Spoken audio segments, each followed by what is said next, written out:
Well, it's another Monday night. Good evening and welcome to State of Affairs here on GHOne television. Well, tonight on State of Affairs, Ghana's roads take center stage, not just as pathways of movement, but as mirrors of leadership, priorities and progress. So from potholes to highways, from stalled projects to ambitious promises, the state of our roads tell a bigger story about where we are and where we are headed. So under President John Dramani Mohammed's administration, infrastructure is once again being framed as a driver of growth, with the much talked about big push positioned as the engine to fast-track development across the country. But beyond the slogans and projections, Ghanaians are asking some really hard questions. Are our roads getting better? Is value for money being delivered? And can the big push truly pave the way for sustainable national transformation? Well, joining us tonight is the Minister for Roads and Highways, GHOne Agboja, at the center of decisions that determine whether our journeys get smoother or rougher. Well, we put the spotlight on funding timelines, accountability, and the real impact of commuters, businesses, and communities. So from policy to potholes, promises to pavements, this is what we are discussing tonight on State of Affairs. And like I said, my guest is the Minister for Roads and Highways, GHOne Agboja, who is seated already to give us a breakdown of all that is happening in the road sector. I know for sure that most of you have been asking some pertinent questions. Perhaps you're looking at your neighborhood and you are asking yourself, when will my roads get fixed? When exactly will that big push agenda get to hit my community? We'll get to know from the Minister. Hello, Minister, you're welcome. Thank you. And nice to have you in the studio tonight. Thank you very much. Absolutely. Well, we'll get to the conversation shortly, but if you've not heard, then let me tell you about MTN Free After One Extra. And this is for those of you who already love MTN Free After One. Prepare for the upgraded experience. With MTN Free After One Extra, what you get to do is to talk for 1 whole hour uninterrupted while paying for only the first minute of every 10 minutes you talk, which means that for every 10 minutes you talk within the hour, you only pay for the first minute. And you also get to talk for 60 minutes straight, no interruptions whatsoever. Now, that's not all. You also get 50 megabytes of data for free after your first call daily. So now it's time to talk with the people that you love. And to do so, just subscribe to MTN Free After One Extra today. Just dial *550#. That is *550#. Follow the prompts and voila, you're in. We'll be right back.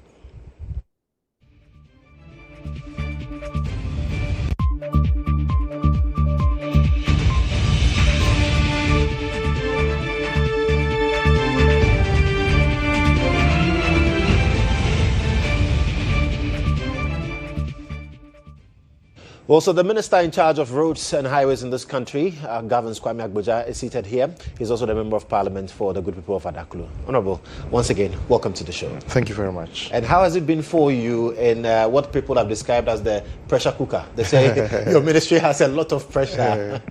Well, I mean, it's a wonderful experience. Trying to lead President Mohammed's infrastructure drive, the roads sector, and trying to address many of the concerns of Ghanaians across the country. So it's a wonderful challenge. A wonderful challenge, you say. Yeah. I'm told that it's got you up and running almost 24/7. You're running the 24-hour economy in the ministry. Yes. The issues are so many that we need to define for ourselves a new working hour. So normally we start at 6:30 in the morning. And that's way early before other ministries get to work. Yes, and as you can see, we are still here. It means it's still the same work. And it's going to take us beyond 10 p.m. But it's an important responsibility and must be carried out with that level of seriousness. Yeah. But let's talk about even before becoming minister. I remember as ranking, you were talking a lot about the kilometers of road that had been constructed and all of that. Paint a picture for me when you got into the office. How many kilometers of road did you inherit? Well, in Ghana, when we say a certain number of kilometers, it doesn't necessarily mean that these are roads that are engineered. It means these are roads that an agency under the ministry has taken into our inventory stock. As of now, we are under 100,000, but there's a preliminary report which is yet to be validated that puts it at about 130,000 kilometers. It's yet to be validated. It's just data collected. So at the moment we are working with a figure of about 94,000 kilometers of road in various within various conditions. Yeah. Spread across the country. Spread across the country. And so when the former president makes the claim that, well, in the history, well, no president has been able to construct more roads than he has, per the data you've collected, where does that put that statement? Well, I mean, fortunately, roads are not, abstract things. When roads are built, everybody can see them. And I'm sure the verdict of his comment is clear. When he made that first statement during one of his State of the Nation's address, I think I remember drawing his attention to the fact that when he says, and the words he used, where that we have built 10,800 kilometers of new roads. He's a statesman. To put it lightly, that was not right. The data didn't support that. And then the ministry came back, tried to rationalize it by saying they worked on about 10,800 kilometers, which included pothole patching, roadside weeding, but that could not have been misconstrued to be we built 10,800 kilometers of new, because that never happened. In fact, the cost of building 10,800 kilometers should reflect in the budget, because when you build those things, it would have been paid for through public funds or something like that, but nothing supports it. So our roads are still in states that require a lot of attention. So some Ghanaians may say their verdict on what he said was the result of the 2024 election, which was a total rejection of him and his party. Now a government has come in power with President Mohammed at the helm of affairs, and we are ready to do exactly what is expected of us to address the issues as it pertains in every corner of the country. You talk about budgetary allocation when it comes to road construction, and so that will bring me to the question of debts, because it's capital intensive when it comes to this particular sector that has to do with the construction of roads. And over the years, we've had issues where contractors have had to abandon projects one way or the other because they complain about funds not being released to them. We are told heavily that the ministry at a point would have to deal with a lot of debt. What was the situation when you went into office as minister? Okay, so at the time of transition, the volume of work, that's contracts awarded within the agencies of the ministry, totaled about 110 billion Ghana cedis. And then works done and unpaid for by GHOne portion was about 21 billion. Road fund as of that time was about 5 billion, and then road fund and then cocoa roads were also around that time. So put together, it was about 30 plus billion. Quickly, when we took over, that figure went on, because the way it works is that almost on daily basis, contractors are working and bringing certificates. So the 21 billion is probably more than 30 billion now. The 5 billion at road fund is about 10 billion now and increasing. And so it's an unsustainable situation that needed to be dealt with. And we don't have that kind of money allocated to the ministry to be able to pay arrears, let alone continue to pay for new things we are doing. So we needed to do some efficiency savings and also be prudent in the commitment of new projects, making sure that we budget for them properly to do new things, and also budget to retire arrears we met.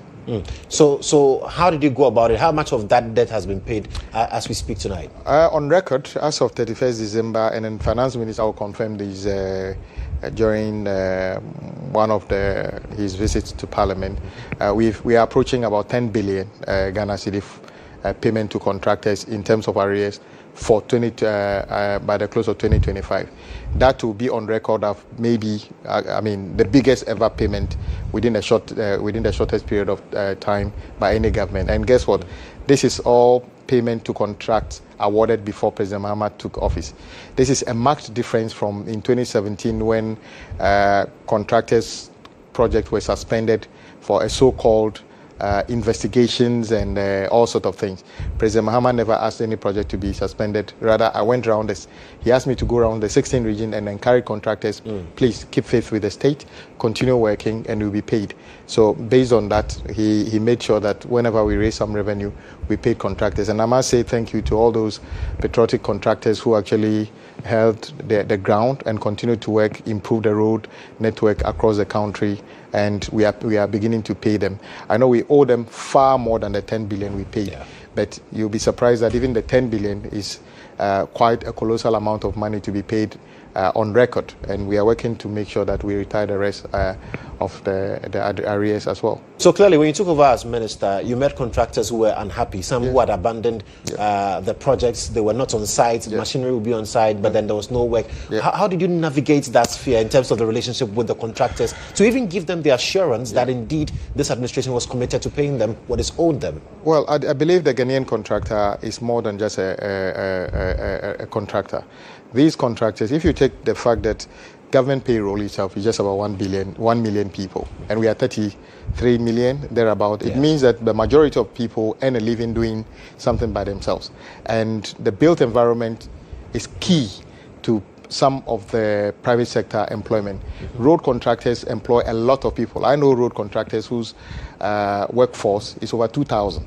So when they lay them off, and don't forget in our country, when one person gets a job, that could be 4 people eating from that kitchen. So it is a serious matter. So when they were not working, it was a big issue. And how do we get them? It's about leadership. The president gave the commitment that the directive principles of state policy, which says that as much as possible, when you come to meet project and programs by a government that has left power, you should make sure that as much as possible you continue them. And so he adhered to that portion of the constitution and gave assurance during the campaign that I will not jettison all these existing projects. I will take them on and continue them. That was an assurance given to the Ghanaian contractor. And since he came and decided to follow suit with his assurances, he gave hope. So all of a sudden, banks are happy to say, okay, well, the government says they will not cancel the project, and they didn't cancel them, and they are beginning to pay. So it created a better relationship between businesses, i.e. contractors, and the banks are able to lend them money. And the overall performance of the economy also means that interest rates have come down. So the risk of borrowing money and the interest rates and everything have become less painful. So it is all good that all these things are happening to make sure that the Ghanaian contractor, many of them have gone back to site. All those people who have been laid off because the contractors are off site, many of them have gone back to site. We still have a long way to go because not all of them have gone back to site at the same time. We are still pleading with many of them to go to site because some of them, the projects have gone beyond what they can salvage because the damage is so much that they feel if I come back now, the value left in the project as at the time of the contracting, even if I come and complete it, what I'll take out will not be what I've invested. So they are wondering. So in the case of those contractors, what we do is look, come over. We'll talk to the agencies if we need to reassess the project and come up with a new evaluated cost to complete so that you can go ahead, because we expect that each and every one of those roads lead to an important destination, either a farming area to a town, a school, a hospital, everything. So we don't consider any road as being a useless road or not needed and things like that. So that's been the way we've been navigating so far. It's not easy, but the Ghanaian believes in their own ability in the state called Ghana, and that is how we are able to do that. Because talking about damages in the state of the contractor that this administration met, we're told that some of them had to endure a haircut of a sort, and so that further compounded the challenges that they were going through. Is that something you're even looking into? Yes, contractors are business people, so some of them might have gone to invest some of their money is in financial instruments, hoping that they will be taking whatever the interest and other things and then be applying it. So the debt restructuring really hurt some of them. Some of them have lost everything, to be honest, and it's very painful. And though the contract themselves had no direct haircut, but it's the investment they've made from which they fund the projects, and then sometimes their financiers have also gone through that painful process. So it has actually dented the ability of some of them to do what they've been doing. But gradually, as things improve, many of them are recovering, and my prayer is that they will all recover and come back fully into business, because when the Ghanaian contractor is fully in business, that is employment, that is liquidity, that is actually activity in the economy. That goes beyond construction. It goes to the insurance companies, banking, everything. Somebody's school fees being paid, somebody's hospital bill being paid, the material supplies and other things. So built environment is not only about seeing buildings go, because it takes a lot of value chain to put those things together, and in effect it brings better health to the economy. You earlier touched on the fact that unlike what happened in 2017 where some contracts had to be cancelled because there's been a change in government, that did not repeat itself in this administration. President Mohammed gave the directive expressly that the contracts that had been awarded should continue as it were. What's the reasoning behind that? Well, the first thing is that it is constitutional. The directive principles of state policy. I think one of the articles, I think 3435, 6C or something like that, talked about as much as possible, government should continue ongoing projects and programs. And so President Mohammed was just adhering to the provisions in our constitution, because our constitution envisages that a government will change whilst the program and projects are still ongoing. And so since it's public fund that is being invested, a change of government should not lead automatically to a negative change in the fortunes of communities or the country. So I think President Mohammed basically adhered to the constitution and did what is right. And indeed, today, if you take Pokwasi, in the past, basically, government would just say that it's none of thing. We are coming to do our own thing. And so many contractors, maybe 90% of contractors, were off-site even before the 2024 election was held. Pokwasi is a classical example in Accra. The contractor wasn't there, not because they don't want to be there, because they raised a certificate of over $70 million were not paid. And so they left site. And the public that uses that very important corridor, I use that stretch exactly of our country, rightly complained vehemently, and we have no choice than to raise the necessary revenue and pay that contractor in full. Today, the contractor gave assurance that maybe by April, thereabout, plus or minus, that contract will be completely completed for that corridor to be open. And we are working similarly on many other projects across the country.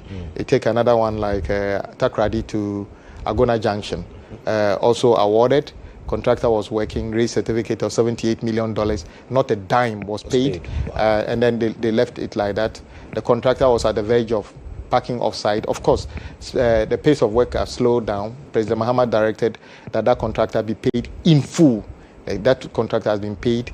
If you see the pace of work that is going on that site currently, we'll be able to complete that project well ahead of schedule, and that is all good for the health of the economy. Then that makes what happened in 2017 quite illegal.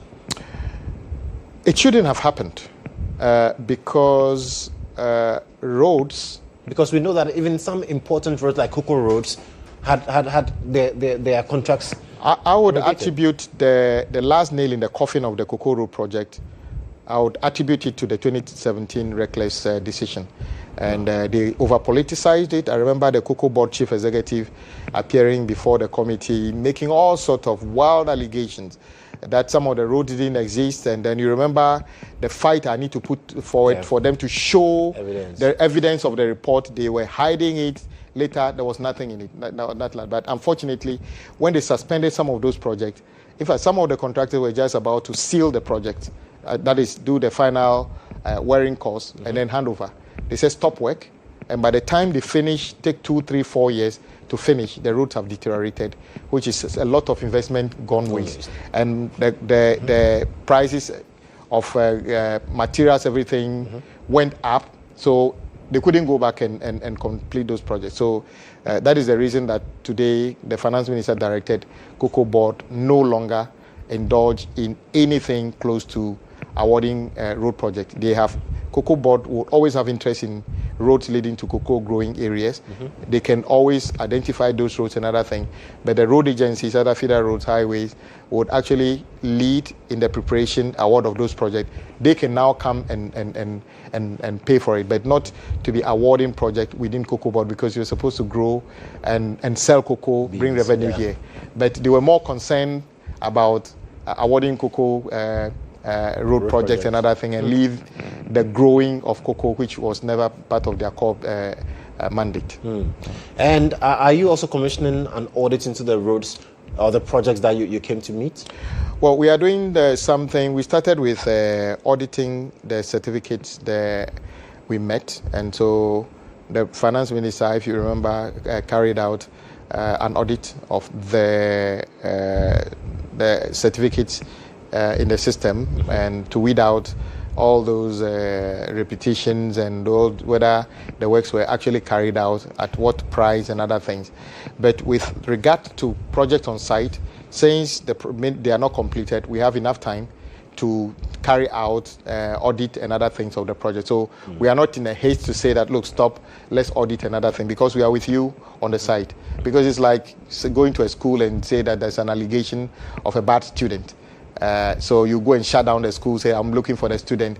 For that reason, the school shouldn't go on. That is not the way it works. The school can be going on. You can take time to look for that bad student. So I think what President Mohammed is doing is showing different leadership. And I say to people, people say that, well, I mean, what we are doing, what's new? The new thing is that there's a new leader, the new direction. And things are being done differently. Not an arrogant leader, not a leader who has vendetta, who is more interested in focusing on things that don't matter than this is focusing on what matters to the people of this country. That leadership is what is inspiring all of us who work with him to focus on the job instead of focusing on things that are secondary to the reasons he's been elected overwhelmingly across the country.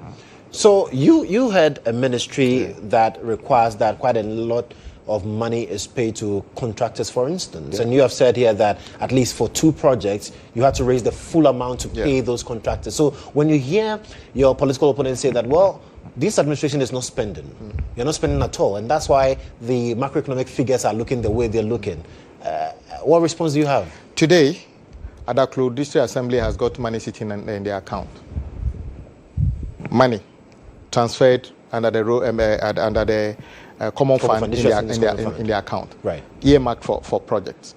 In the past, in my assembly, when it's 6 March, they'll be begging me to give them money to buy water for students who have gone to do too much.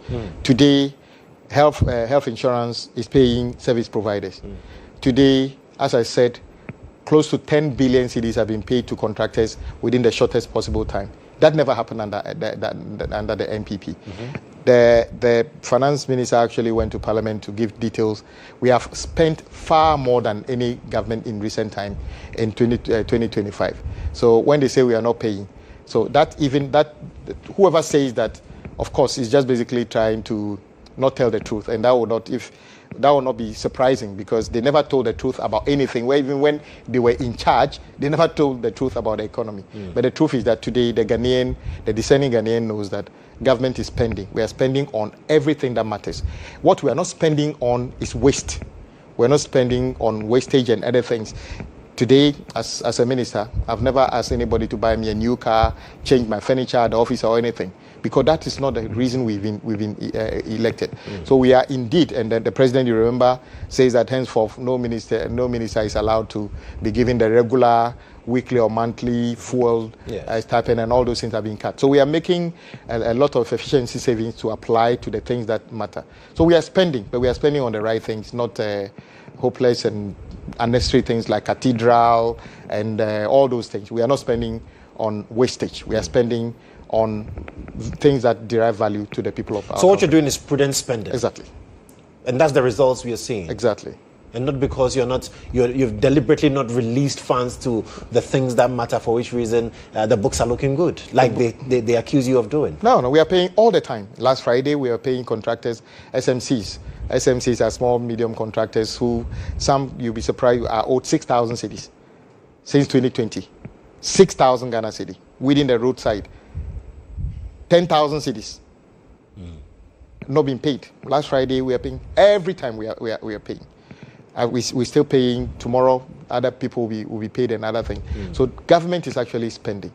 Which sector are they talking about that we are not spending? It doesn't exist.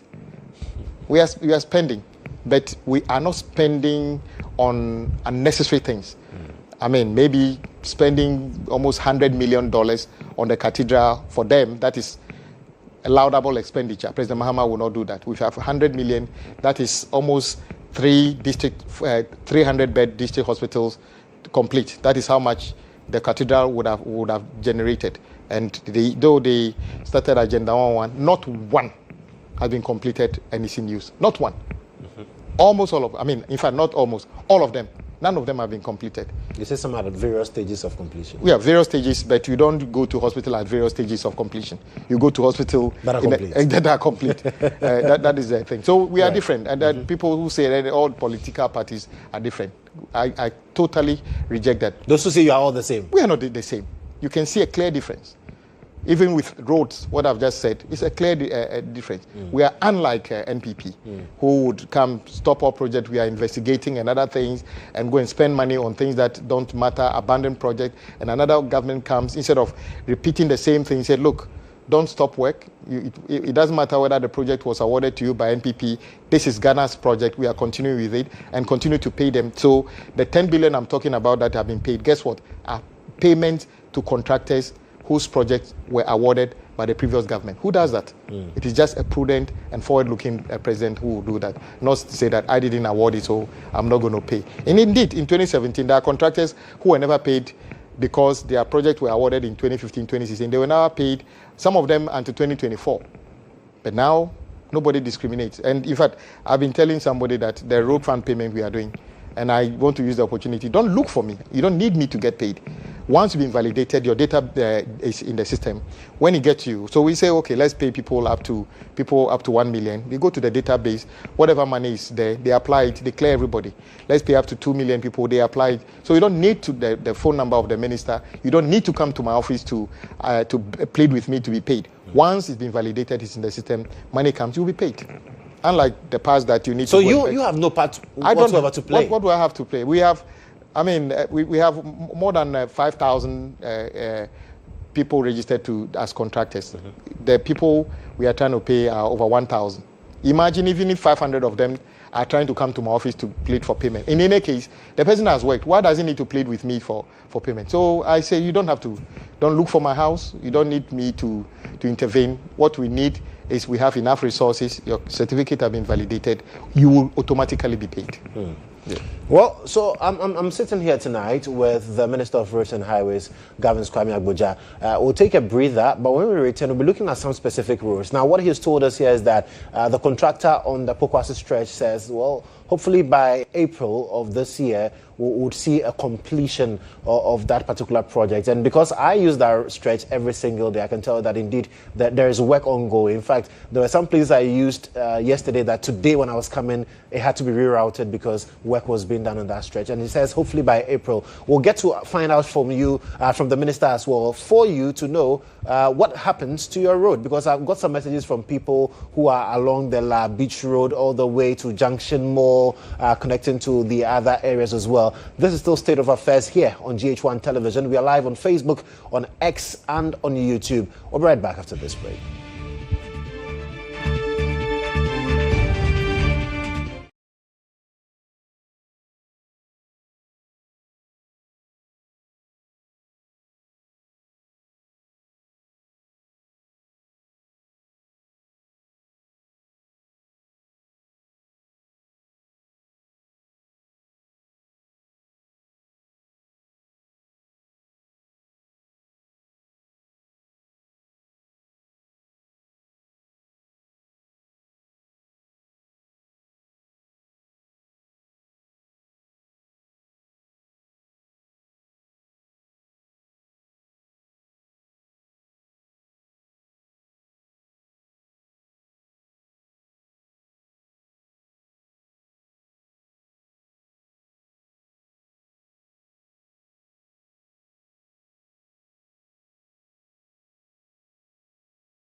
Well, you're still watching State of Affairs here on GHOne Television with me, Joshua Kujo-Mensah. Well, tonight we're sitting with the Minister for Roads and Highways, Kwame Agboja, who is also MP for Adaklu. And we're looking at the state of our roads and indeed the vision of this administration, what they're doing. And we'll, by the end of this conversation, get to know exactly what the plan is, what kind of system that Mr. Kwame Agboja would want to leave behind when he is no longer the Minister for Roads. But then, if you've not heard, let me tell you about MTN Free After One Extra, because for those of you who love to talk to your loved ones for so long and enjoy that long conversation, this is what you should be subscribing to, because with MTN Free After One Extra, you can talk for 1 whole hour uninterrupted, 60 minutes, while paying for only the first minute of every 10 minutes you talk, which means that for every 10 minutes you talk within the hour, you only pay for the first minute and you get to talk for 60 minutes straight, no interruptions.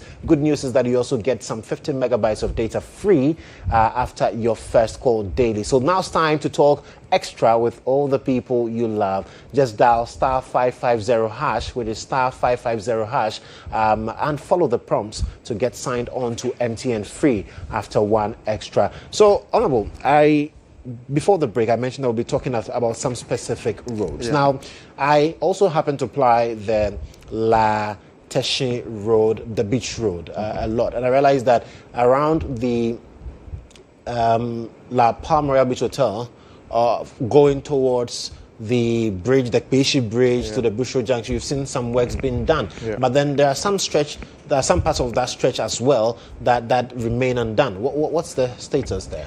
Okay, so in reality, that stretch from the Black Star Square all the way through La Teshi to Junction Mall was supposed to be part of the President Mills's CDB agreement in 2012. Yeah. We drew down part of it to build a turbo gas plant and other things, and we lost the 2012. We lost the election after that. Yes, in 2016. 2016.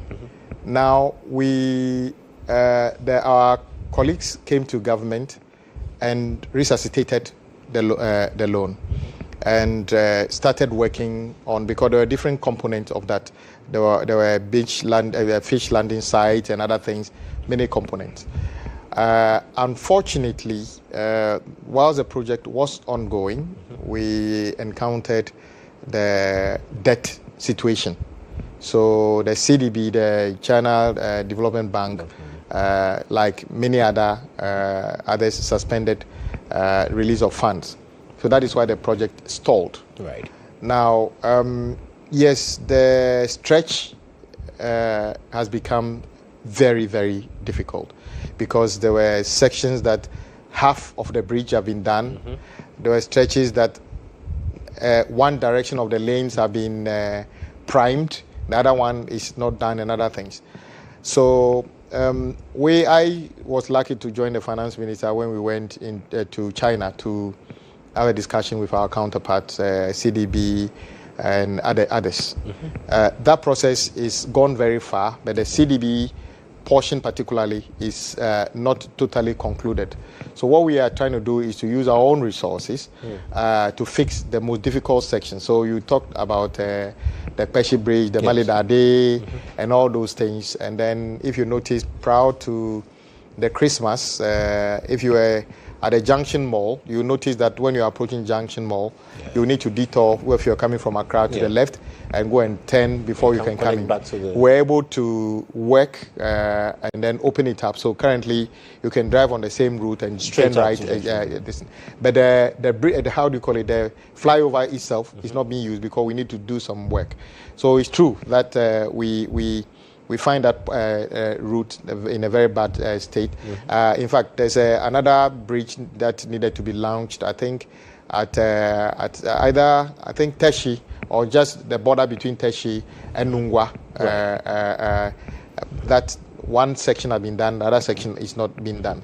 We are working with the contractors to see if we can find them other resources so that they can go and complete those sections, whilst we think of whether we want to still continue to look for the release of the outstanding loans, or we find our own resources to complete it. So whilst we have done some improvement to it, there's still some work to be done to complete the full section, because it's extremely important. It's supposed to be an alternative to the motorway, especially now that we are doing the motorway, which means that its capacity is limited as well, because you can't drive at the same speed and the diversions and other things. So if we had finished this, it would have been an easy alternative, especially people coming from Tema. But unfortunately, that project got stalled. But I can guarantee you we are working to see how we can get it fully completed to ease the suffering of people who ply that route. Because while I commend the work being done on that stretch, for instance, when you get to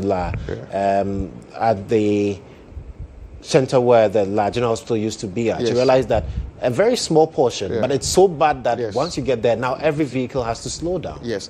So that is part of what the contractor is supposed to do. You know, there were 3 different sections that were terrible at the same time.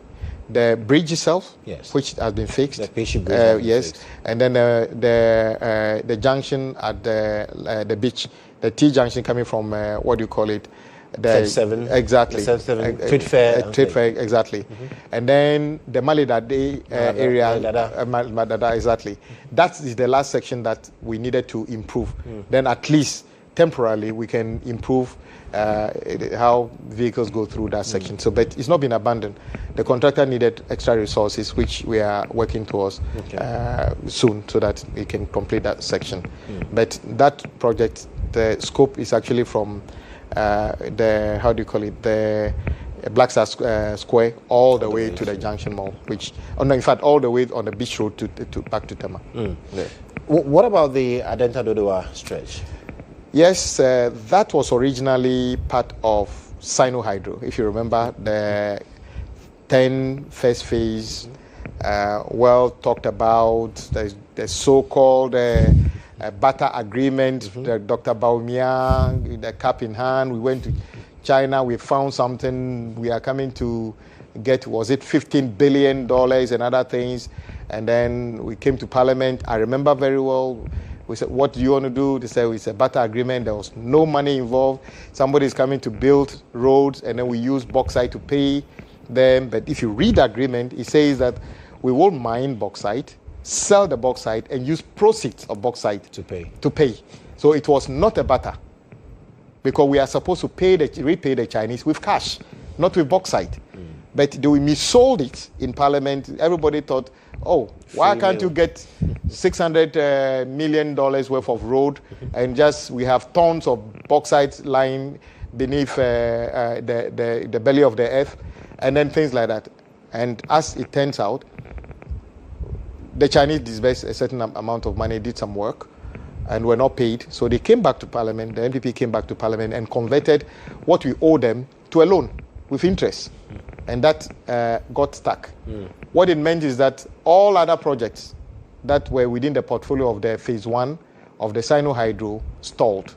And so that one also, in fact, the contractor didn't even turn up at all on that one. So then the government decided to award it to a local contractor, which is maybe what we should have done right from the word go. And then, unfortunately, the contractor put in a lot, and once again, was also not paid. So they stopped work. Yeah. We paid that contractor in excess of about 500 million Ghana cedi towards that project. So today, if you go there, the contractor is fully back on site and working. So that is another story of how President Mohammed's leadership is bringing real change and real transformation, and hopefully address the issue about bad roads within the city. But do we know timelines for that project, for instance? Because President Mohammed directed that all those projects are now big push so that we can have dedicated funds for them. Yes. That project also has just a period of a deadline of maximum December 2027. That is 2 years.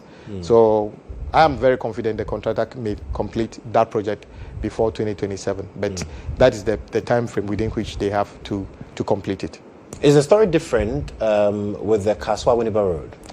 Kaswa-Winneba, not different. I must say that contractor actually never left site, though the scope was complicated and the public was rightly complaining about the strategy adopted to fix the road, because they were trying to work on the main carriageway and then expanding, instead of basically leaving the main carriageway and doing the additions and then transferring the traffic onto the completed one and do it. So all those projects have been carried out. I mean, have been captured as big push now, and funding for it.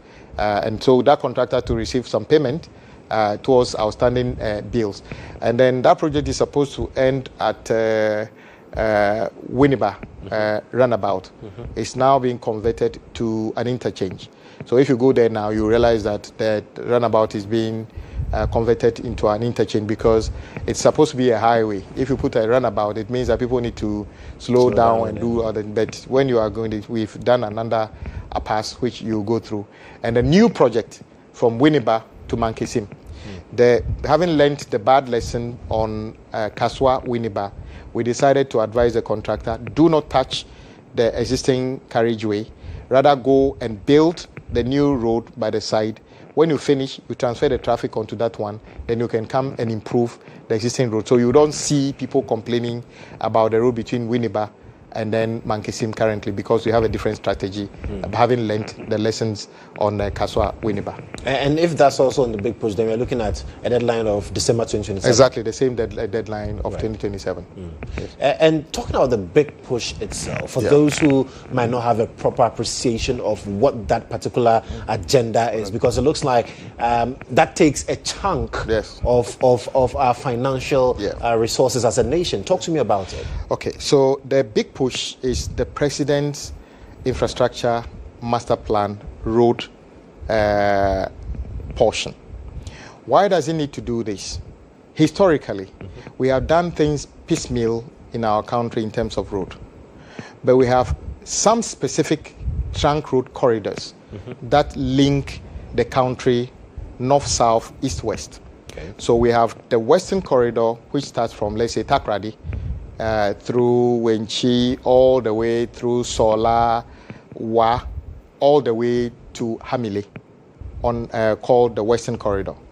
Then we have the Central Corridor starting from Accra, Kumasi, and let's say all the way through to Tamale, and then veer a bit eastward towards Bolga. And then we have the Eastern Corridor starting from Tema through Hohoe, Jasikan, Pasa, Otidamanko, Bintri, all the way to Kulungugu, whatever to the border, to Burkina Faso. And then we have the east-west, let's say Wa, all the way through Bolga, which connects back to the Eastern Corridor. And then we have Sola, Fufuso, all the way, Damango, all the way connecting back to, Tamale. And then you have the Aflau, Accra, all the way to Elubo. So these are the major trunk roads in the country, but almost all of them are in bad shape. So the first phase of President Mahama's big push agenda is to make sure these roads are fixed. So you'll notice that the choice was not based on political geography or anything. We are working on Western Corridor. So Western Corridor currently starts from Winchi, Sola, Wa, all the way to Hamile. So it is in different sections contractors are working. When completed, it means you drive from Takrady all the way to Wa asphalt in very good condition.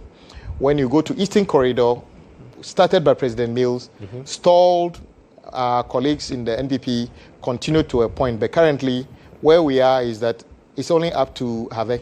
From Have to Hohoe, it's in a very bad state. From Hohoe to Jasikan is still not exactly Jasikan, some sections before you get to Jasikan have been done. Right. But after Hohoe, it's still in a very bad state. And then from through Pasa to Otidamanko, it's in a very terrible state. So that is also captured as a big push project. The good news is that the contractors are on site working. Today, going through Pasa isn't that painful as it used to be. And then if you are in Oti, in fact, the shortest route to the northern part of the country, if you are this part, would have been the Eastern Corridor. And then there has been a bottleneck all these years because of the Oti River, which every government have been promising to build a bridge over. Yes. So the bridge called the Dambai Bridge has been scheduled to be a big push. It's awarded, contractor is mobilizing to site currently under the big push. Then a chairmanful, which our colleagues also attempted to build, which they couldn't. It's also, I think tomorrow, the contract will be signed tomorrow for chairmanful to be the longest bridge. It's about 3 kilometers of bridge to bridge from plains all the way that interconnect back to Ashanti region and many places. So that is the selection of this road, and then Wa all the way through Bolga. So this is how the big push project came about. But on the Central Corridor, the difficulty in Kumasi is that because that corridor is the most important, heavily trafficked. But unfortunately, when you are even going to Tamale, using that corridor, you are forced to drive into Kumasi. And whether you want to go to Kumasi or not, doesn't matter, because that is where the road is. And we all get that restriction when you get to Swame interchange. So indeed, the past government tried to do Swame interchange, but it stalled and the congestion still exists. So what we want to do is that instead of saying that we are doing the Swame interchange and still be encouraging the traffic that is not even destined for Kumasi to still go through Kumasi.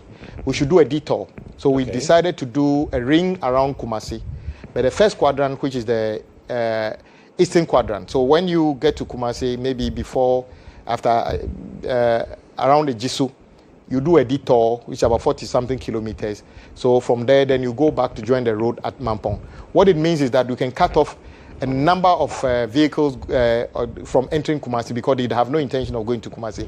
What it means is that the volume of traffic that compound the problem at some interchange wouldn't even exist to start with. So we can actually do better things with the money to solve other problems in Kumasi. So that is the strategy under which we started this. So it has nothing to do with like some people, not like some people. Because you've been accused of the projects not being evenly distributed. That's what the minority is accusing you of. I mean, I can tell you because it's in their DNA not to tell the truth, and nobody's surprised any longer. I will just mention a few of the projects and tell me whether these projects represent any political distribution. So Ahafo region, rehabilitation of Tepa Mabang Goso, that's Ahafo region. Ashanti region, construction of the outer ring, what I just talked about, and then the continuation of the Swami interchange under the big push, that is Ashanti region. Bono, construction of the Sunyani at outer ring road, which is ongoing now. Bono is rehabilitation of Techin Nkonsia Wenchi road. Central region, dualization of Winneba Cape Coast road. Eastern region, Chiamanfo Bridge, which I talked to you about, and then Kwewu Tafo Adosu Bridge, which we just discussed. Greater Accra, reconstruction of Dodowa, Afienya Road, and a number of them which we are doing the motorway to Central University, which are all being captured at big push. Northeast region, the Gbintri to Nakpanduri Road. Oti region, construction of Dambai Bridge, and the completion of the Eastern Corridor through Basa, which I talked about. Savannah region, rehabilitation of Winchi Sola Road. Upper East, partial reconstruction of Navrungu Tumu Road. Upper West, Tumu Han Laura Road. Volta region, rehabilitation of Atimpoku Ho Aflao Road. Western region, dualization of Cape Coast Takrady Road. And then Western North, construction of Dadieso Akontombra Road. So they're scattered all over? Every region is part. So the next time they ask you to do, tell them to explain it, and tell them to explain how they selected the roads they were doing under the year of Road 1 and 2. And so in all, under the big push, how many projects are we looking at, and how many contracts have been awarded so far?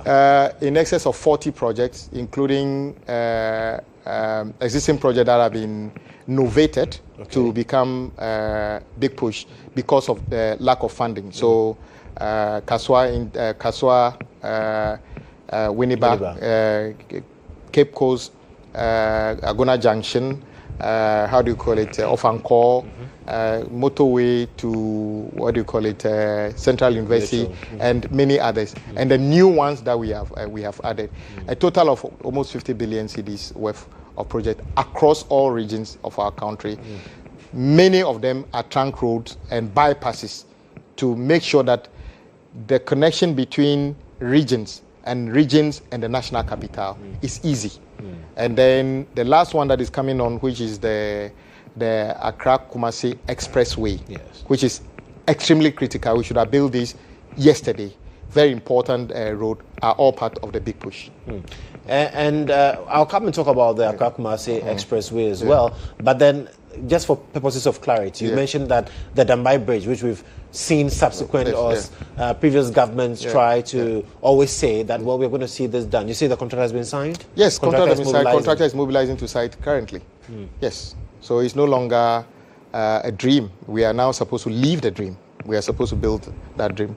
The contract has been selected, is mobilizing to site. And it's actually working. What timelines are we working with? Because that one is more complicated, the duration is 3 years. But if we need to give them more time, because it's a bridge, a project we've not done anything like that before. You are supposed to build some of the piers on a riverbed. Don't forget Akosombo. We just did the support on the other banks of the river and then put an arch, a cable stay on it. But this one, you're supposed to put the columns in the water, in the river, and then put the deck on it. Though it is not going to be the biggest will actually be a chairman for in the eastern region. So it is likely that this one, though we said 3 years, we are still holding them on to 3 years. But because we haven't done anything like this before, even if it takes 3 years plus and it's completed, I think we will all be happy. But the assurance is that it's no longer a promise. It is no longer. It's actually been realized as we speak. Exactly. Right. And for the people of our front plains. Yes. Our people of our front plains, I'm signing the contract tomorrow for chairman for bridge, and sometime in the course of the year, the president will go there and do a sword cutting for both Tambai and chairman for. And don't forget, we are not only doing the roads in those areas, we are adding a number of roads connecting the. So it's not just the bridges. No, because currently, if you want to use even the crossings at the eastern region in those places, you need to do a lot of detours, and if you check the terrain does not lend itself for heavy trucks and other things. So we are creating a brand new route from Nkoko by which you access the bridge from this side before you cross to the other side, and do some roads within that area all the way through Donkokrom, all the way back into Mampo Ashanti region and other things. So we can be properly connected, because the front plains hold huge potential for our country in terms of agro-processing, job creation, and just name it. Absolutely. Yeah. Well, that's some good news, because I got a lot of people also asking about those 2 bridges, and so it's good that you're signing the contract for that tomorrow in terms of the front plains. Well, so people of our front plains, good news coming your way. And there's an icing on it. There's another bridge, which is of interest, which President Mohammed started in 2016, which is the Volivo Bridge. Incidentally, I was the vice chairman of the committee, and on behalf of my boss, the Honorable Tete Chai, that time, moved the motion for the loan, a Japanese loan, to be taken. We went round and came back. It's not been built. Last week, we started the final negotiations for the outstanding money that will close the funding gap for the construction of the bridge itself. The approaches are under construction now, but the bridge itself, hopefully, June, July, that project should also hit the ground. So we may be seeing the construction of 3 huge river crossings across the country that significantly improves connectivity, creates value for the Ghanaian, and create opportunities for people to do business and shorten travel times and everything, and the country will be better for it. Wow, that's some great news coming in there. You touched on the Accra-Kumasi Expressway, and you say, well, this is something that should have been done yesterday. Yes. So we know that, yes, the concession agreement has been approved by Parliament. How crucial is this? Okay. So ECOWAS protocol requires that, since we are talking about integration, integration should not be only when our heads of state meet at conferences to speak a lot of English.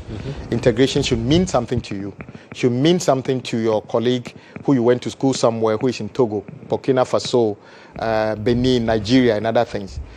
That integration should mean business for our businessmen and women in terms of cross-border trading and other things. There are things that are produced in Ghana. Today, Casapreco is expanding to other parts of the country, and sometimes they still produce some of the things here that they needed to take there, or sometimes maybe if there's stock in their factory somewhere, they can bring to Ghana or send to other places. There are pharmaceutical companies that are producing here, sending to other places. There are factories in Nigeria producing things that are brought into our country. But we need the road connectivity, real connectivity to do that. So they came up with this protocol to interconnect using something. The first one is the Abidjan-Lagos corridor, which is supposed to build a road from Abidjan all the way through Ghana to Lagos. Of course, the longest section, over 500 kilometers, is within Ghana. Togo, if we knew the width, and Benin, not much. So the real project actually sits in Ghana. So that project suggests that whilst we are doing this, it should be built to a standard in the same standard in all the countries. That road should be built in such a way that you don't have a situation where anybody builds a house and then just create a path to join the road at any point, that people will just see that as a new market to be selling by the roadside and things like that. We need to create market for people and other things. And that road must be tolled and must have a commercial value and must pay for itself. Okay. They also say that you must have an alternative just in case somebody doesn't want to pay that level of commercial rate and other things, the person should have an alternative. So we decided that since we have an existing road from Accra to Kumasi, which is being dualized, but stalled, we should make sure we take all the necessary steps. Why did it stall? Because the project was badly put together.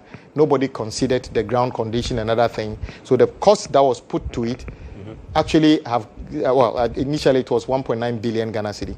We are told we need additional 3.4 billion to finish the 1.9 billion. But we need to take some time to make sure we also don't start and create another mess. Right. So we will be completing that and budgeting for it and complete it in phases. That is the. But then, because that road already goes through existing communities, towns that are dwelling right at the edge of the highway, other things, there isn't much you can do about it. It cannot fit into the ECOWAS protocol standard of roads. Okay. So you need to build a new one, so that people can have alternative to decide that, well, I want to go to Kumasi, but I don't mind doing it in 6 hours because at every town there will be hawkers on the road. So we want to build a new road which shortens the distance from about 250 kilometers to about just under 200 kilometers and shortens the travel time to about 2.5 hours.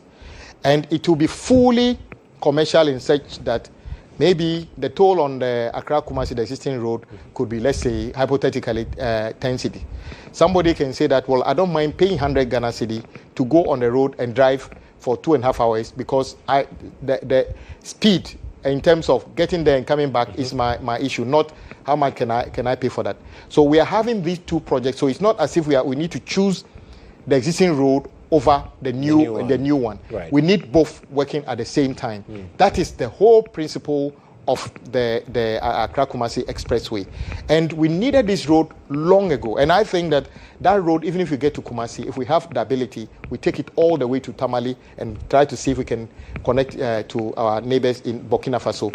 And it must pay for itself. It is not going to be a free road. It will have the real business behind it. That is why we are doing it under concession. Because I have people saying that, oh, highways is there, why can't they do it? Yeah. Well, you cannot give a concession to highway to build a road and maintain it for 50 years. You need a business entity to be able to do that and be able to toll it and repay the money to government. Yes, at the moment, the concession is owned by GIF, and GIF is 100% state-owned.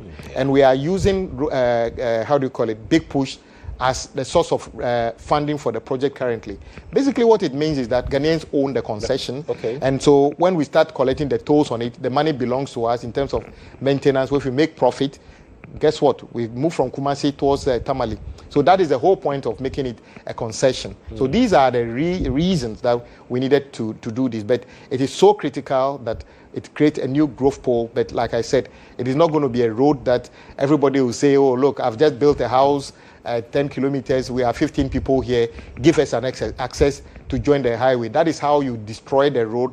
And now a road that should be safe, then people start asking, give us a pedestrian footbridge on that. That is not going to happen. It's because there are alternatives of crossing the road which will be designed from the beginning and done. Okay. So we don't expect people to start building along the edges of that for that purpose. You can do it on the existing alignment. And for those who say that we should be rather focusing more on the dualization projects and not the expressway. Why did they say that? Did we finish the Eastern Corridor before starting anything? You don't. That is not the way governments work.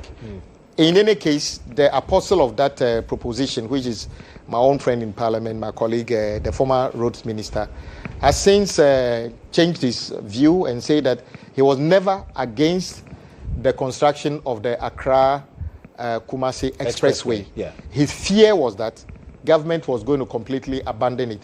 And since President Mahama has given assurance, and I followed suit to give assurance that that project will be continued, he has no objection to it. And he said it on the floor of Parliament.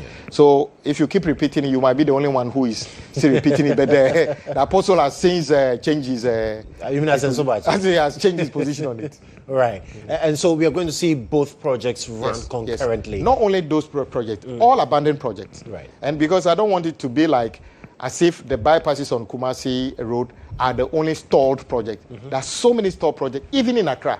Why are they not worried about, Adenta Dodua? Why are they not worried about Domikitasi? Why are they not worried about the Eastern Corridor Road, which was abandoned? Why are they not worried about a lot of projects which have been abandoned? Why only that? The good news is that all abandoned projects are in focus, and President Mahama is committed to completing them, including the bypasses on Accra Kumasi. Okay. Well, since we are still talking about Kumasi and its environs, talk to me about the inner city roads, because you know that there was a GHOne grant that was given. What was the status? Okay, so the Japanese, apart from the Volivo Bridge, are helping us. Recently they help us complete the Tema end of the motorway, which is very useful currently. They are supposed to help us on a project in Kumasi.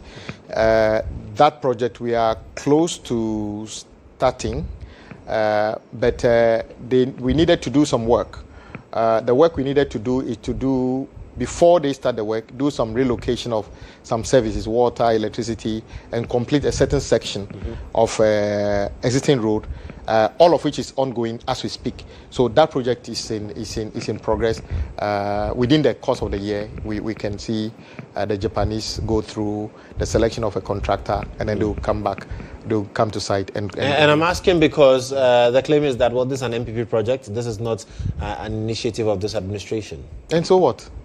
We inherited, in the past, talks like that made political parties feel, when I touch it, they're going to say it's our project, so don't touch it. You're trying to take credit for the project. Why were they not taking credit for the abandoned projects like of Angkor? They should have been taking credit that we actually abandoned the project. But today, the Ghanaian is a different Ghanaian. And I'm saying that we should all find out why, for the first time in our history, a president was elected and won in maybe 200 constituencies. A clear message was given to the president. Don't be like your predecessor. Don't listen to their version of divisive, backward-looking politics. Until if you complete it, the people getting stuck on at Ofankor, you think they care about NDC and NPP. No. They just want to a passage because they are citizens of our country. So to them, the person who actually gets that solution is the person they want to, and they saw that in President Mahama. That is why we are going to complete it. Yes, they started many things. They awarded 110 billion cedi worth of project. 99% of that project, including the former finance minister's own constitution, the contractor didn't even turn up to work because they didn't trust them to pay. So President Mahama and NDC, we are not afraid of completing anything we inherit. NPP can come and put their name on everything we've done, including renaming me that they give birth to me. That doesn't matter to us. Right. We are doing what Ghanaians have elected us to do. So I didn't say that project started by them. And you see, there's one thing I keep saying. Original Buidam idea came from President Nkrumah. When the coup happened, they couldn't do it. President Rawlings attempted, he couldn't do it. It was President Kufuor who finally started the building of Buidam. But the actual construction, the bulk of the construction, and taking extra loan to complete Buidam were done by President Mills. Did you ever hear anybody under the NDC talking about we did Buidam? Two, the N1 in Accra. Of course, President Kufuor, the Millennium Challenge account and other things, actually started it. The actual construction happened under President Mills. On the day of the handing over, what did he do? He invited President Kufuor. That you started this, I'm completing it. That is beautiful. Did you ever see President Akufo-Addo give credit to President Mahama for anything he inherited? None. He doesn't. So I think he's a lawyer. He completely forgot about the directive principles of state policy. And that is what the Ghanaians said in 2024, that we don't like that kind of politics. Right. We don't like that kind of politics which is self-centered, that ignore anything that matters to the people of this country. We want a president who actually sees the country as a unit and address things the same way. And that is why the overwhelming, no party, no government, no president has ever won the size of vote President Mahama has won. It means that they see something different in him and he might do things differently. Right. And that is why NPP, especially NPP under President Akufo-Addo, cannot be a yardstick for President Mahama in terms of how we govern. And I don't think it should be a yardstick for any future government because everybody should try to do better than that government. Right. Kumasi Bekwai Santase Road. We understand that work has commenced on that road after years of abandonment as well. Yes, it's a very sad situation if you go through that section. In fact, without doing politics, if you were a repeated voter for NPP in Ashanti region, you would have thought that you've been shortchanged big time because you hardly see anything that you gain in the 8 years that they were there. What exactly did they do in Ashanti region, including the roads, the airport project? I was part of the people who approved the loan. They came and added some loan. They came and started, you remember, tried to do a second sword cut in the Kumasi market. The phase 2 was abandoned. It's now that we are going to complete it. What is the actual project that MPP did in Ashanti region that they can be proud of? I remember our senior colleague, the former Ashanti region minister, was being interviewed by Parker. And he said, oh, yeah, GHOne be brave. They said, okay, mention 4. He mentioned 1 or 2 and said, come to my office for the rest. You remember that story? So Kumasi deserves better. Ashanti region deserves better. All other parts of the country deserves better in terms of the sharing of the development cake of our country. And President Mahama is focused on addressing it. Kumasi is the second most important city in our country. We need to improve the road network, improve infrastructure in that city to make it work for all of us. It hosts universities, world-class hospital and industries and other things. So we are on course to address those things so that Kumasi can have the status that it deserves. Can we have enough funds to actually push the big push agenda? My brother, in life, everything is about choice. When it was Christmas, some people decided to borrow money and do a big wedding or a big party. Somebody probably decided to borrow money at Christmas and go to his village and start a foundation for a house. Somebody decided to borrow money and send their children to school. Somebody decided to borrow money and buy more jewelries and buy more expensive hair to wear, buy more shoes, buy more supercars. Life is always about choices. We have decided that improving the lot of the Ghanaian, especially infrastructure, is very important. So we channel our mineral resources revenue, oil revenue and everything. Oil revenue is dwindling significantly and other things to fix the roads in our country. Some people, and I remember if you go on the internet, you say it, that the best thing, the most important thing President Akufo-Addo should do, which included some men of God, that he made a commitment to go to build a cathedral, he should drop everything and make sure he builds the cathedral. That is also another choice of somebody. We have chosen to pursue the choice of Ghanaians, improve our lot, improve the roads in our country, so that the rice farmer at Fumbezi Valley, that the yam grower at Yendi would have the reason to grow yam and take that yam through Damanko, Basa, through Jasika and Hokwe to the market in Tema and sell to look after his children. We believe that is better, so that we can build these roads to the cocoa growing areas, build this road to the cashew growing areas in Bono and Ahafo areas where people have grown cashew and it's stuck by the roadside, and the road is so terrible that nobody is going to buy the cashew, and the farmer, a single mother, grows cashew and nobody is buying it. We have chosen to be on the side of the people to address it. Other people, when they had the opportunity, decided to do others. And I'm saying that we need not be reminded that the verdict of that kind of leadership was the kind of a humiliating defeat they gave them. And that is why I said that government should not be an example for any government now or in the future, because you know how you end up.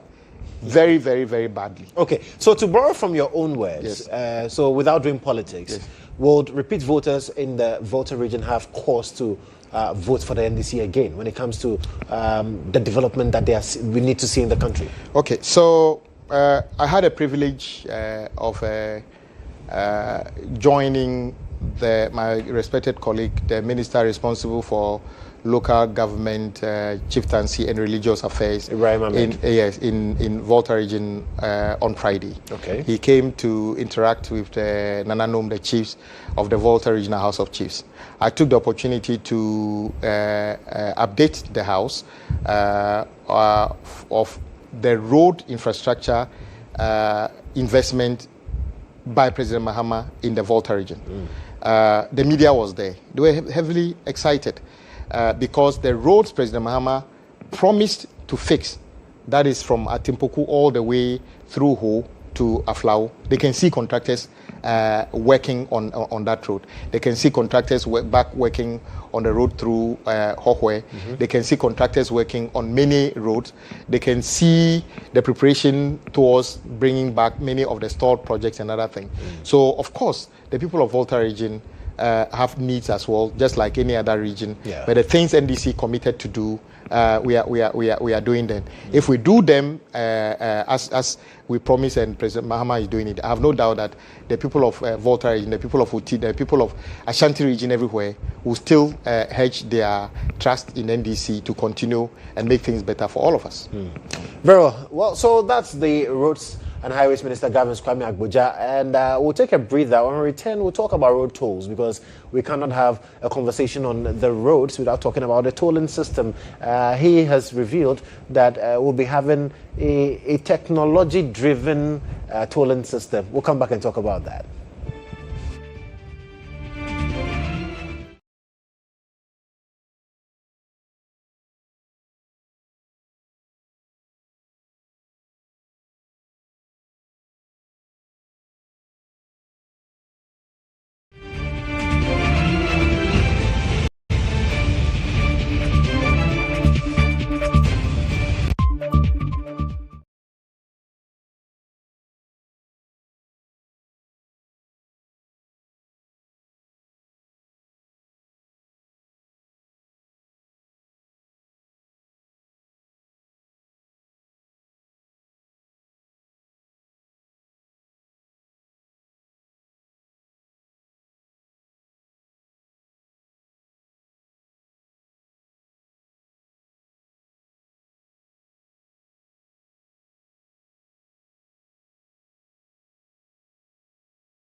All right, so thank you so much for staying on with us, having this all-important conversation on our roads. And the minister is here answering the very questions that are on your minds as well, the questions that are begging answers. And one of those questions has to do with the road tolls. We saw in the SWA administration the cancellation of road tolls because of other things like e-levy. And now we are told by the minister that we are going to reintroduce road tolls, but differently. So, Minister, how different would this be? Okay, first of all, almost all countries that I know who value investment in road in terms of the building and maintenance have a level of tax or levies. There's a situation where motorists were against paying of road tolls. What I hear them say all the time is, we are paying all the tolls. We don't know seeing what you are doing with the money. True. So they demand, and rightly so, that whatever they pay must be seen to improve the roads.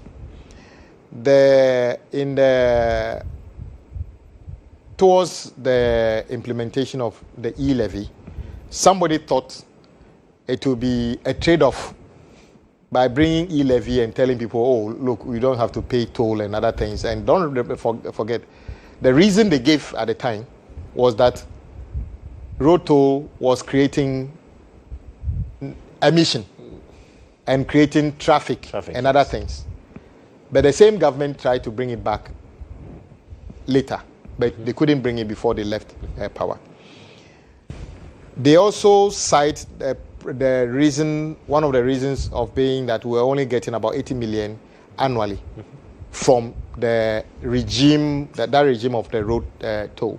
And I agree with them on that you couldn't have a tax handle that is nationwide. And upon all the investment and everything you do is about 80 million. It's not worth it. It's more or less a nuisance tax.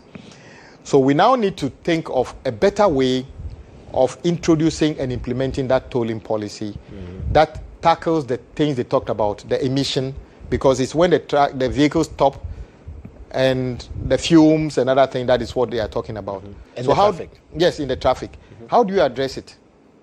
Then you need to create a seamless journey, yet be able to capture the driver's details and allow the driver an opportunity to pay at their own convenience.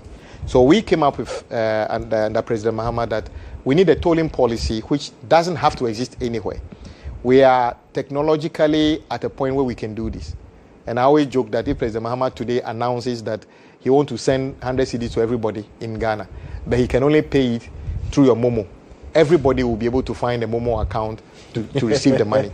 It means that we are all digitalized in a way. Yes. So since we came to government, we have announced that we are bringing the tolling policy back. The good thing is that I need to thank members of parliament. There's not a single member of parliament who opposed it. Everybody thought it was a good idea. They are waiting to see how it will be done. The modalities. The modalities, because that is what the reality is. And as I said, even the previous government was preparing to relaunch the tolling policy in a digital form. That is the reality. I wouldn't take it away from them, though they didn't implement it. That is why when I brought it to parliament, it received support from both sides of the house. Where are we now? We have gone through a competitive tendering process. Currently, it's left with 3 bidders, and they are submitting their financial and technical proposals for review, and hopefully that will be the final stage for a concessionaire to be selected to implement the government's tolling policy.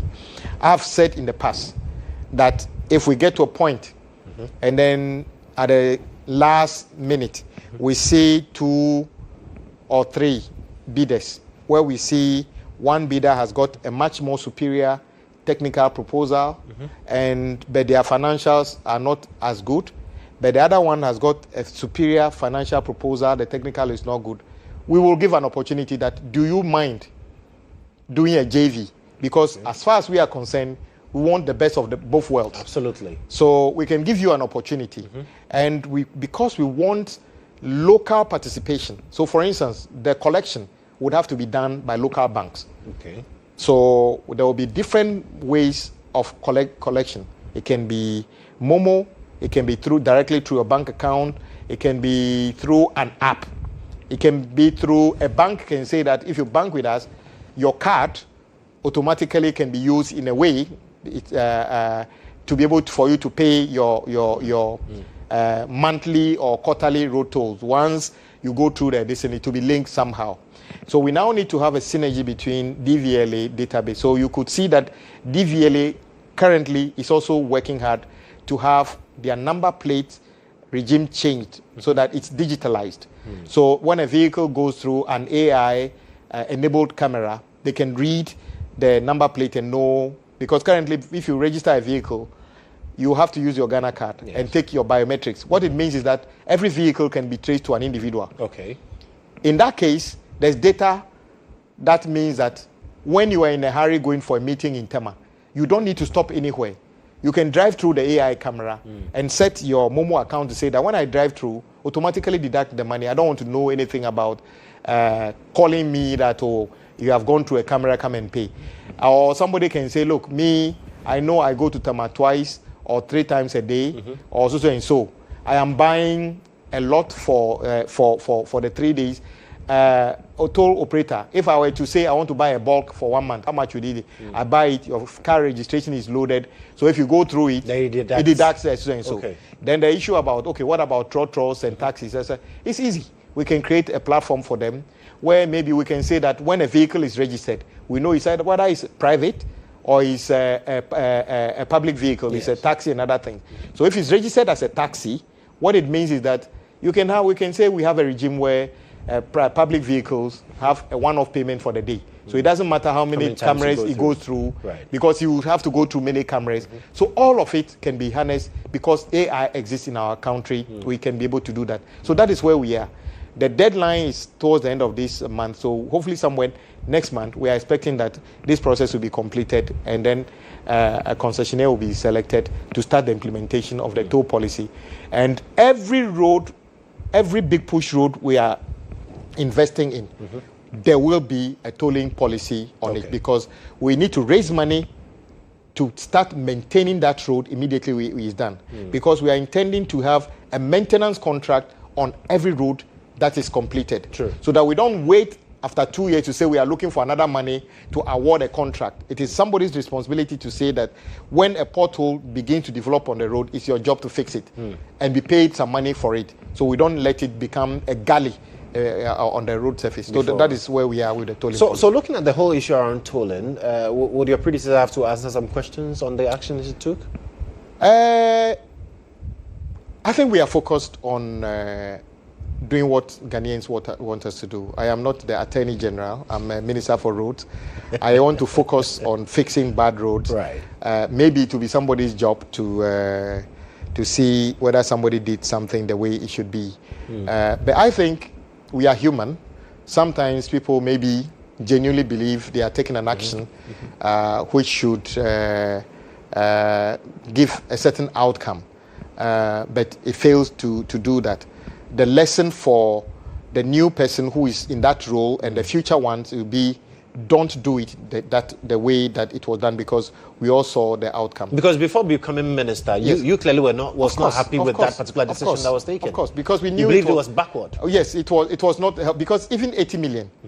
I just told you that we were owing some people on the road fund 6,000 cedis. 10,000 so 80 million Ghana cedi could actually do a lot for those people.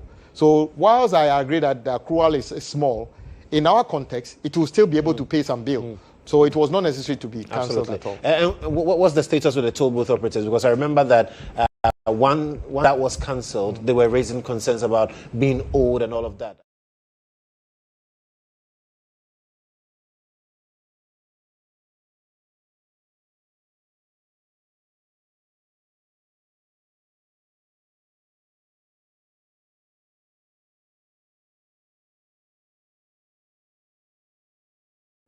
Those who have skills and can offer something to the operations of it, we would encourage them to take them on. If there are others, don't forget, these have been cancelled for a while. Are there people who have been sitting at home still waiting that for the rest of their life they can only work at a toll booth? I doubt it. But if there are people like that, we'll still encourage the new operator to consider retraining some of them and giving them opportunities. Absolutely. Unfortunately, we need to go, but I need to find out this from you, because I'm sure that a lot of Ghanaians will not forgive me if I don't ask this question that has to do with the recent challenges we saw with transport, public transport and all of that. I sat with the managing director for MMT and he mentioned that, well, that was why we introduced the BRT system and all of those things, but then the challenge was the engineering of our roads. And some have suggested that we need to have an inter-ministerial committee that has to do with the roads and highways, transport and all of these things to look at how we can solve this challenge. Do you think that is one of the ways we can go to really provide a cure to this challenge? Okay, whilst the road transport itself is not within my portfolio. Having served as the vice chairman and then ranking of the committee for a long period of time, the fact is that we need to improve our public transport system. Okay. And there's no country in the world that actually address public transport by road alone. You can never build enough roads to host the ever-growing number of vehicles. You will need to complement it with other alternatives that take people away from their car. The roads, right. Why is everybody driving from home to work? Because there's no fit-for-purpose public transport. The reason when you get to London and you even have family there, let's say you live in, let's say, Barking, and you are going to Oxford Street, I doubt how many people would dare say, I'm driving to Oxford Street, because there's a fit-for-purpose train or bus system that can take you there. Yeah. So we need to do a combination of things. Yes, improve the road, improve dedicated bus lanes that we were doing under the BRT, when President Mohammed actually bought over 200 buses and other things, and then started the creation of dedicated bus lanes for that project, building the terminals and other things. That project was jettisoned when NPP came to park the buses, did nothing with it, rather focused on Metro Mass, and then not even have enough buses. Yeah. I don't think just by buying more buses and creating bus lanes, because bus lanes also cost a lot of money. We now need to acquire a new right-of-way, demolish a lot of buildings, and put the buses there. What would make it less cumbersome is to introduce some light railway and then maybe some metro system to complement the public transport system, to give people variety.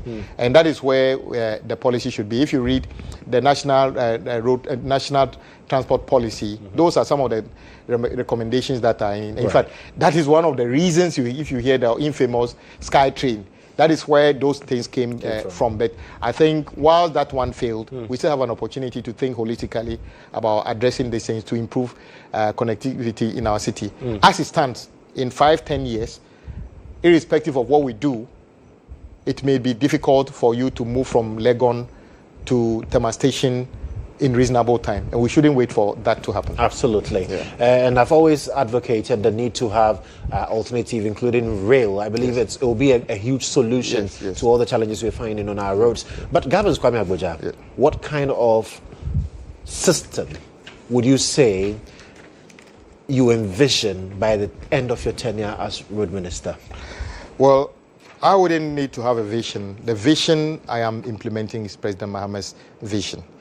A vision of a president who wants to be the president that invested to address the difficulties we have on our trunk road, go further to the feeder road. When I say feeder road, roads that feed into the trunk road, have a regime that maintains this investment for a longer period of time, and continue to do the interlinkages on roads and address these things across the country.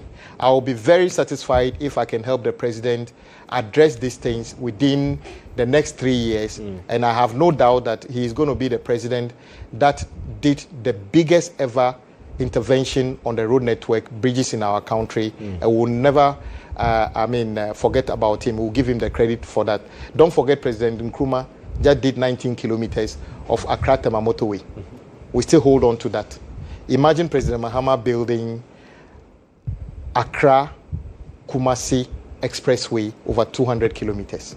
That will be the transformation, the reset that encompasses his vision. And I'll be happy for the opportunity to be his lieutenant at the ministry to help him address that. Fantastic. And congratulations as well, because you've been voted, you made a list that the 10 most performing ministers under this administration. All that matters is what President Mohammed thinks about my work.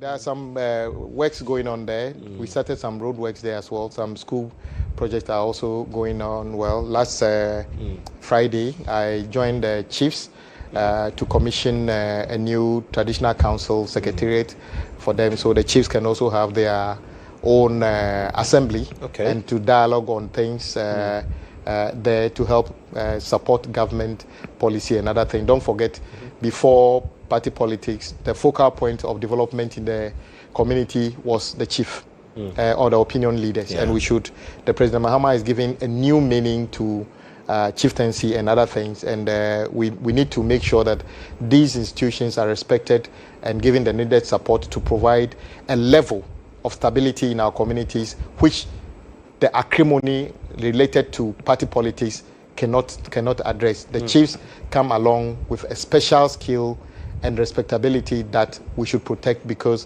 when all fails, everybody knows that the chief is for all of us. Right. We may not belong to the same political party, but if we belong to the same, we are all children of the same Queen Mother, all children of the same king, we can defer to that person, and it's very important that we hold on to that. Right. Now, I always hold the belief that the Volta region has one of the greatest potentials when it comes to tourism. But I was told that at Daklu, when you talk of potential, that's where the real potential lies, from the greeneries to the mountains to all of that. And how are you harnessing that? I'm very grateful for free adverts for investors to come and invest in Adaklu. Yes, there are a few things going on.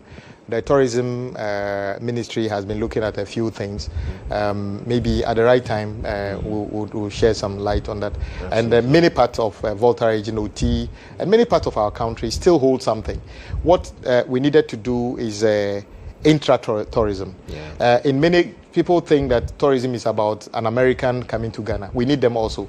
But the bulk of tourism in many countries, somebody lives maybe in America. He flies to a holiday in another state. That is also tourism, because he uses services and another thing. There are many people in Volta region who have probably never gone beyond Greater Accra. There are many people in Ashanti region who have never gone somewhere, maybe in Upper West. We need to find ways of encouraging and enticing people to move within the country. And in so doing, we have the investors, local investors, who have a reason to put in the investment. They do a new guest house, a new restaurant and other things, a new culture things, improve the roads. So and I was about saying that once the roads to these places are also improved, it makes it easier for us to visit these places. All right. Well, Governor Kwame Abuja, thank you so much for coming. We appreciate your time. So that said, the conversation with the Minister for Roads and Highways, Governor Kwame Abuja, also MP for Adaklu. It's been over 1 hour, 38 minutes of conversation on roads, and you understand why. But thank you so much for keeping faith with us here on GHOne Television, State of Affairs. And I need to remind you, we've also been nominated for the RTP Awards as well. So kindly find the short code and make sure that you are also helping us win the RTP Awards. That's it from us tonight. Many thanks to Ibrahim Al-Hassan, lead producer for State of Affairs, and to the entire production team. Guys, God bless you all for making it a great one. Do have a wonderful night.